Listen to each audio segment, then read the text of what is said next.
So carbohydrates, lipids, protein, nucleic acid हे शब्द फार नेहमीचे आणि ओळखीचे तुम्हाला वाटत आहे. तर आपण आता पाहणार आहोत बायोमॉलिक्युल्स. आता बायोमॉलिक्युल्स म्हणजे नेमकं काय असतं, की जनरली मॅटरचे आपण दोन पार्ट केले आहेत, living things and non living things. Living थिंग्सच्या काही त्यांच्या स्वतःच्या कॅरेक्टरिस्टिक आहे, ज्याच्यामध्ये ॲनिमल, प्लांट्स हे कॅटेगरी येते. नॉन लिव्हिंग थिंग्स म्हणजे other than this animal, plant, बाकीचे सर्व आपण नॉन लिव्हिंग थिंग्समध्ये टाकतो. आणि बायोमॉलिक्यूल हा शब्द बायोशी म्हणजे लिव्हिंग थिंग्सशी रिलेटेड आहे. तर जसं आपली बॉडी हा आपली जसा ह्युमन बॉडी आहे, ही एक लिव्हिंग ऑर्गॅनिझम आहे.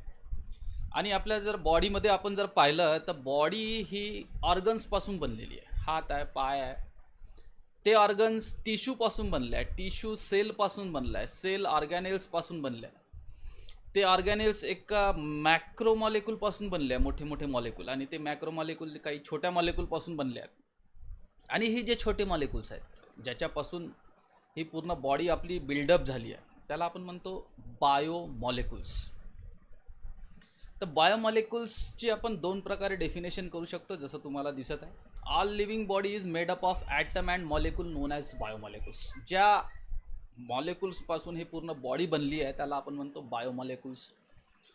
किंवा मग बायोमॉलिक्युलची जी क्लासिकल डेफिनेशन आहे ही दुसरीवाली, त्याच्यामध्ये त्यांनी डेफिनेशन करताना biomolecule is a lifeless organic molecule which combine in a specific manner to produce a life or control biological reactions. Definition पुन्हा पहा. Biomolecule is a lifeless organic molecule. या डेफिनेशनचा हा पहिला पार्ट कोणता? Biomolecule is a lifeless organic molecule. आता lifeless का बरं म्हटलं गेलं असेल?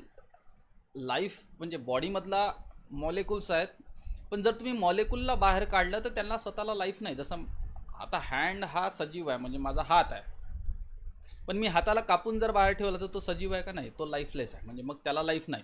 म्हणजे हे जे पूर्ण कॉम्बिनेशन असलं पाहिजे तेव्हाच ते लाईफ प्रोड्यूस होते. म्हणजे बायोमॉलिक्युल्सला जर मी बाहेर काढलं तर ते लाईफलेस आहे, त्यांना लाईफ नाही, पण ते कंबाईन फॉर्ममध्ये राहिले तर मग लाईफ तयार होते. ठीक आहे, तर त्याच्यामुळे हा एक शब्द आहे कोणता? Lifeless. Biomolecule is a lifeless organic molecule which combine in a specific manner. हे जे लाईफलेस ऑर्गॅनिक मॉलिक्यूल आहे हे एका स्पेसिफिक मॅनरमध्ये कंबाईन होतात आणि टू प्रोड्यूस अ लाईफ, आणि मग एक लाईफ ते तयार करतात.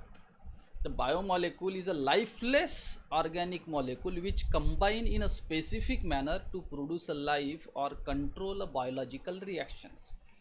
तर बॉडीमध्ये ह्या मॉलिक्युल्सच्या भरपूर साऱ्या अब्जो करोडोमध्ये रिॲक्शन्स चालू असतात, आणि ह्या रिॲक्शन्समुळे आपले बॉडीचे एवढे फंक्शन चालू असतात. या रिॲक्शन्स जर स्टॉप झाला तर बॉडीचे फंक्शन काम नाही करत किंवा काही फॉल्ट येते. ठीक आहे, तर अशा प्रकारे आहेत हे बायोमॉलिक्युल्स. आता बायोमॉलिक्युल्स पासून सेल आणि बरेचसे जे बॉडीमधले जे पार्ट्स आहेत ते बायोमॉलिक्युल्सपासून बनले आहेत. Biomolecule combine in a particular manner fashion to give the complex substance which play an important role in a function of organism. आता हे बायोमॉलिक्यूल कंबाईन होतात आणि एक काहीतरी असं ॲटम जसं सेल बनला आहे, सेलमध्ये भरपूर सारे बायोमॉलिक्युल्स आहेत, ते बायोमॉलिक्युल्स कंबाईन झाले आणि एक सेल बनला, आणि आता हे सेल बॉडीमध्ये एका पर्टिक्युलर प्रकारे काम करते. सेलचं काही काम आहे. ठीक आहे, तुम्हाला माहीत आहे, तुम्ही बायोलॉजीमध्ये शिकता की हे बायोमॉलिक्युल्स कंबाईन होऊन तो सेल बनला, तर ते बायोमॉलिक्युल्सचं काम आहे. तर आता बायोमॉलिक्युल्स भरपूर प्रकारचे असतात, त्याच्यापैकी काही स्पेशल कॅटेगरीज आपण पाडली आहे. त्याच्यामधला पहिला आहे कार्बोहायड्रेट्स. हा शब्द तुम्ही आजकाल फार ऐकतो आपण, कार्बोहायड्रेट्स, कारण की सर्वांना फिटनेसचा फार वेळ आहे. याच्यात कार्बोहायड्रेट जास्ती आहे, याच्यात कार्बोहायड्रेट कमी आहे. इव्हन तुम्ही खाण्याचे आयटम घ्याल तर त्याच्या मागच्या पेजला कार्बोहायड्रेट्स कंटेंट पण दिले असतात, की या खाण्यामध्ये कार्बोहायड्रेट्स किती आहेत. आणि कार्बोहायड्रेट्स, त्याच्यानंतर प्रोटीन हा शब्द तुम्ही बरेचदा ऐकला आहे.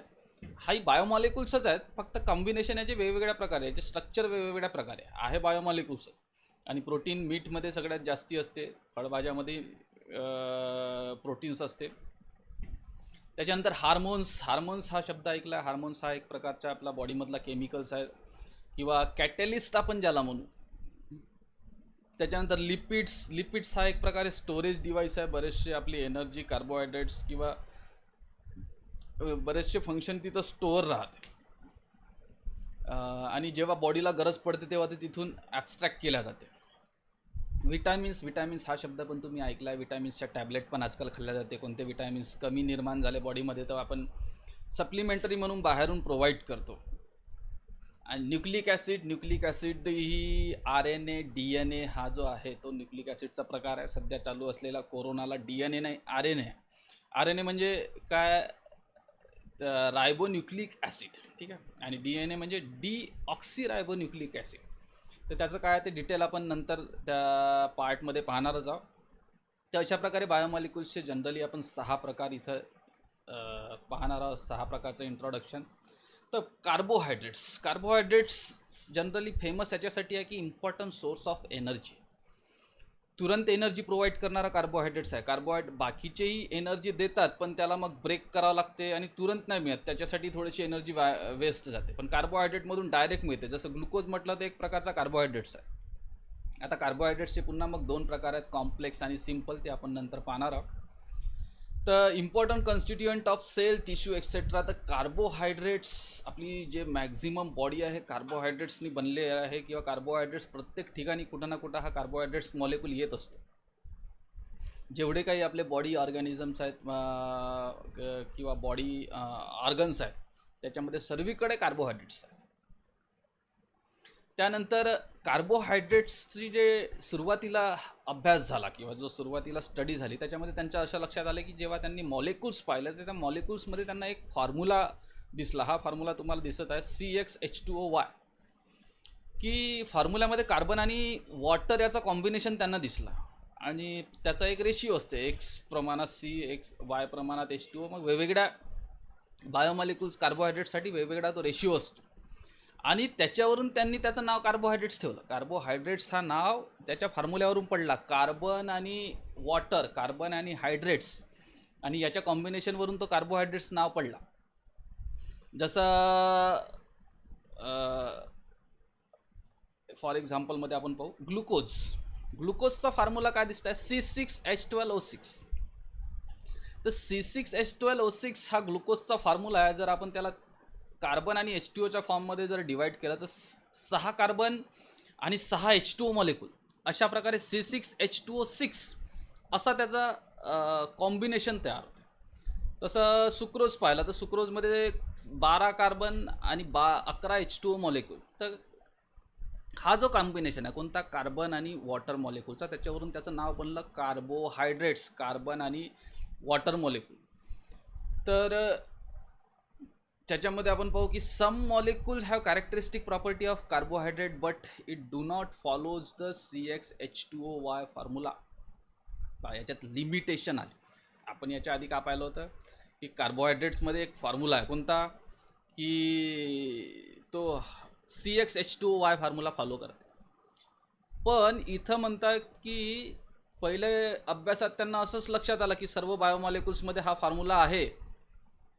पण कालांतराने असं लक्षात आलं की काही बायोमॉलिक्युल्स असे आहेत, कार्बोहायड्रेट्स असे आहेत की ज्याच्यामध्ये आहे तो कार्बोहायड्रेट्स प्रॉपर्टीनुसार पण तो CxH2O फॉर्म्युला फॉलो करत नाही. ठीक आहे, हा एक लिमिटेशन.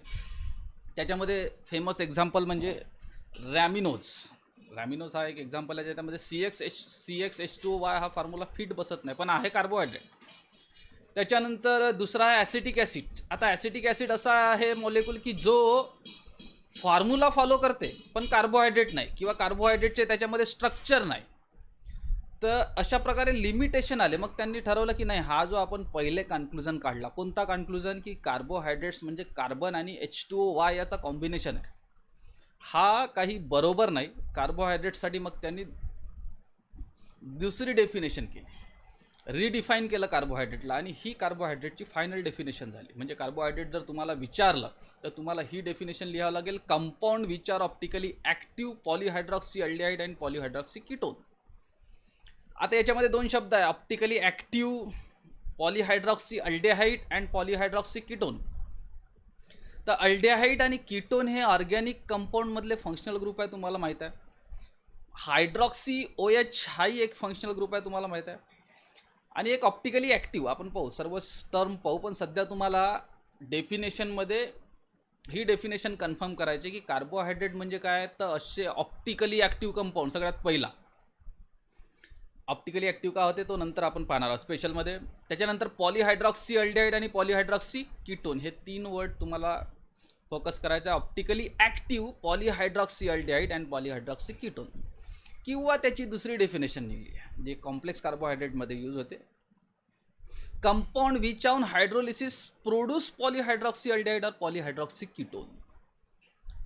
कधी कधी पहिलेच पॉलीहायड्रॉक्सी अल्डिहाइड आणि पॉलीहायड्रॉक्सी कीटोनच फॉर्म्युला असते, किंवा मग कधी थोडंसं हायड्रोलिसिस केल्यावर म्हणजे वॉटरचं कॉम्बिनेशन केल्यानंतर पॉलीहायड्रॉक्सी अल्डिहाइड आणि पॉलीहायड्रॉक्सी कीटोन बनतात. त्याला पण कार्बोहायड्रेट म्हणतात. कार्बोहायड्रेट्सचं famous example glucose, sucrose, fructose, हे तुम्हाला माहीत आहे. ग्लुकोज आपण फार फेमस आहे, त्या ब्रँड नेमनीच आपण मार्केटमधून घेतो, त्याच्यामुळे ग्लुकोज जरी लक्षात ठेवलं तरी भरपूर. कार्बोहायड्रेटचा जेव्हा तुम्ही फॉर्म्युला पाहाल तेव्हा कार्बोहायड्रेट तुम्हाला अशा प्रकारे दिसेल. आता इथे या फॉर्म्युल्यामध्ये तुम्हाला दिसत आहे की इथं CHO म्हणजे हा अल्डेहाइड ग्रुप, मग OH OH OH OH OH म्हणजे भरपूर सारे OH आहेत, 5 OH म्हणजे पॉलीहायड्रॉक्सी हा शब्द जो वापरला आहे तो या जास्तीचे OH असल्यामुळेच वापरला, त्याच्यामुळे पॉलीहायड्रॉक्सी हे इतके सारे OH असल्यामुळे पॉलीहायड्रॉक्सी, आणि हा अल्डेहाइड ग्रुप असल्यामुळे पॉलीहायड्रॉक्सी अल्डेहाइड. आता हा कार्बोहायड्रेट पहा, फ्रुक्टोज, याच्यामध्ये काय दिसत आहे तुम्हाला, OH OH OH OH OH आहेत म्हणजे पॉलीहायड्रॉक्सी आहे, पण इथं फंक्शनल ग्रुप कोणता आहे, कीटोन, आणि त्याच्यामुळे याला म्हणतात पॉलीहायड्रॉक्सी कीटोन. हा पॉलीहायड्रॉक्सी अल्डेहाइड, आणि कार्बोहायड्रेटची डेफिनेशन काय, ऑप्टिकली ॲक्टिव्ह. आता हे दोन्ही ऑप्टिकली ॲक्टिव्ह आहे. Polyhydroxy aldehyde or polyhydroxy ketone is known as a carbohydrate. ही कार्बोहायड्रेटची डेफिनेशन चांगली लक्षात ठेवा. त्याच्यानंतर थोडासा ऑप्टिकली ॲक्टिव्ह कंपाऊंड म्हणजे काय पाहू, की तुम्हाला रिवाईज करतो मी. याच्यानंतरचा नेक्स्ट व्हिडिओ जो आहे तो स्टिरिओ केमिस्ट्रीवर, ऑप्टिकल ॲक्टिव्हिटीवरच पूर्णपणे टाकणार आहे, तो व्हिडिओ आपण पाहू नंतर. पण एक रिवाईज, ऑप्टिकली ॲक्टिव्ह म्हणजे काय, की एक प्लेन पोलराइज लाईट असते जो ऑप्टिकली ॲक्टिव्ह कंपाऊंडमधून पास झाल्यानंतर त्याचं डायरेक्शन किंवा तो रोटेट होते, तर त्याला आपण ऑप्टिकली ॲक्टिव्ह कंपाऊंड म्हणतात. Compound which rotate the plane polarise right towards the clockwise और अँटी क्लॉकवाईज डायरेक्शन. सो त्याच्यानंतर जो हायड्रोलिसिस पार्ट आहे तो आपण नेक्स्ट व्हिडिओमध्ये पाहू. हा व्हिडिओ पुन्हा ऐका, पुन्हा एकदा रिपीट करून ऐका, आणि तुमच्या नक्की लक्षात येईल इंट्रोडक्शन नेक्स्ट व्हिडिओ. थँक्यू.